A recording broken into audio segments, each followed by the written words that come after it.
আসসালামু আলাইকুম বন্ধুরা। ভারত সফরে গেছে বাংলাদেশ দল। আর সেখানে প্রথম ম্যাচ মাঠে নামার আগেই বাংলাদেশ দলকে নিয়ে সংবাদ সম্মেলনে একই বললেন রোহিত শর্মা।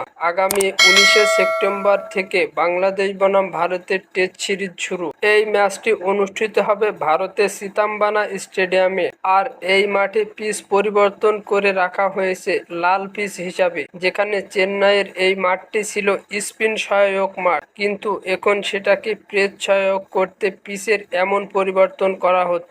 এই পিচে অনুষ্ঠিত হবে বাংলাদেশ বনাম ভারতের টেস্ট ম্যাচ। এই ম্যাচ নিয়ে সংবাদ সম্মেলনে আসেন রোহিত শর্মা, আর সেখানে তিনি বলেন, সব দল ভারতে এসে ভারতকেই হারাতে চায়। ভারতকে হারানো সব দলের স্বপ্ন এবং ভারতকে হারিয়ে সবাই মজা পায়। শেষবার ইংল্যান্ড এসে এমন কথা বলেছিল, তবে আমরা এসব পাত্তা দিই না। তো দর্শক, আপনারা কি মনে হয় ভারতের বিপক্ষে বাংলাদেশের এই টেস্টটি কেমন হবে তা অবশ্যই কমেন্ট করে জানাতে ভুলবেন না। ধন্যবাদ সবাই।